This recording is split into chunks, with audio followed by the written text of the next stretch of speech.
দর্শকের চাহিদা কি, এই চাহিদা যে সমস্ত ডিরেক্টর বা যে সমস্ত মেকাররা বুঝতে পারে সেই কাজগুলো কিন্তু সবচেয়ে বেশি দর্শক হয়।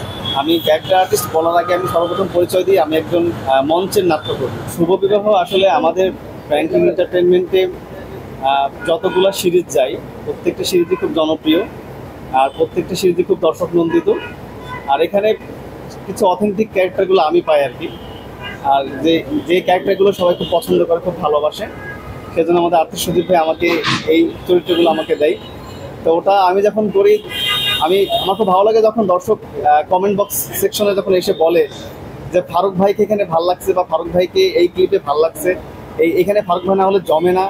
ঠিক আছে, তো আমাদের প্রত্যেকটা সিরিজের খুব প্রশংসনীয় সিরিজ। আমাদের এখন চলছে শুভ বিবাহ, আমাদের প্রায় শেষ পর্যায়ে চলে এসেছে। শুভ বিবাহের সম্ভবত লাস্ট আর 2টা এপিসোড সম্ভবত বাদ আছে, এটা হলে আমাদের শুভ বিবাহ শেষ হয়ে যাচ্ছে। তো এটা অনেক দর্শক বন্ধুদের এখানে ছিল হচ্ছে আমাদের চাষি ভাই, রৌনক হাসান ভাই ছিল, মাসুম বাসার ভাই ছিল, এছাড়া আমাদের ব্যাংকিং টিমের সকল মেম্বার ছিল। আমি প্রফেশনালি আমি ক্যারেক্টার আর্টিস্ট, আর পাশাপাশি ব্যাংকিং এন্টারটেনমেন্টের টিম কোঅর্ডিনেটর।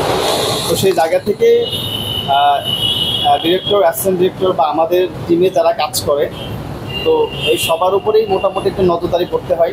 কারণ আমাদের ব্যাংকিং টিমের ক্যামেরার পিছনে এবং সামনে টোটালি প্রায় 55 জন মেম্বার আমাদের এখন আছে। তো মোটামুটি আমার এই প্রোডাকশনে আমার যে দায়িত্বগুলো থাকে সেগুলো আমি করি।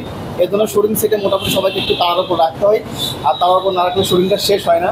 কেউ লেট করে, কস্টিউম চেঞ্জ করতে লেট করে, কেউ এখানে ওখানে বসে একটু গল্প করে, সেই জন্য আমি একটু সবাইকে তার উপর রাখি। এই জন্য বিভিন্ন বিহাইন্ড দ্য সিন বা মাঝে মাঝে ফুটেজের মাঝখানে আমি ঢুকে পড়ি, মাঝে মাঝে সিন চলতেছে মাঝখানে আমি ঢুকে পড়তেছি, আমি চিল্লাইতেছি যে ফাস্ট করো। এই জন্য একটু আমার তাড়াহুড়ো একটু বেশি হয়। এখন আমাদের আর্থিক সজীব ভাই আসলে দর্শকের যে চাহিদাটা, এটা হয়তো উনি কাজ করতে পারেন, উনি বুঝতে পারেন। হয় কি আমাদের আসলে প্রত্যেক মাসে কিন্তু বাংলাদেশের 50-এর বেশি কিন্তু নাটক কিন্তু প্রত্যেক মাসে অন এয়ার হচ্ছে।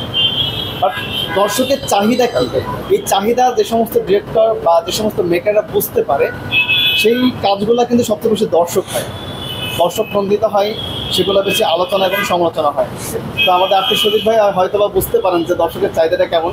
আর আমাদের দর্শকগুলো 3000 থেকে শুরু করে ম্যাক্সিমামই 3000 থেকে intermediate, first year, second year পর্যন্ত আমাদের দর্শক সবচেয়ে বেশি। এছাড়াও দর্শক আরও আছে, বাট আমাদের 3000 দর্শকগুলো আমাদের সবচেয়ে বেশি হয়। কারণ ব্যাংকিংয়ের আমাদের যারা আর্টিস্ট আছে এরা খুব বেশি বড় নয়, প্রত্যেকের এজ হয়তো 25, 26, কিছু আছে হয়তো বা প্রায় 30 কাছাকাছি। তো সেই জায়গা থেকে 3000 দর্শক আমাদের বেশি। আসলে আমার অ্যাক্টিংয়ের বেসমেন্টটা তৈরি হয়েছে, আমি থিয়েটার আর্টিস্ট। আমি ক্যারেক্টার আর্টিস্ট বলার আগে আমি সর্বপ্রথম পরিচয় দিই, আমি একজন মঞ্চের নাট্যকর্মী। তো আমার বেসটা ছিল ওখান থেকে। আমার ওস্তাদ ছিল শহীদুর রহমান শাস্ত্রী স্যার, আমি শাস্ত্রী স্যারের হাত থেকে এসেছি আর কি। তো এই জন্য আমি থিয়েটার করেছি বিধায় আসলে অ্যাক্টিংয়ের বেসমেন্টটা ভালো ছিল বিধায় অ্যাক্টিংটা ভালো করে করতে পারি। আর আসলে থিয়েটার যারা করে এদের বেসমেন্ট একটু অন্যরকম হয়, আর অ্যাক্টিংয়ের শুরুটাই হয় মানুষের থিয়েটার থেকে।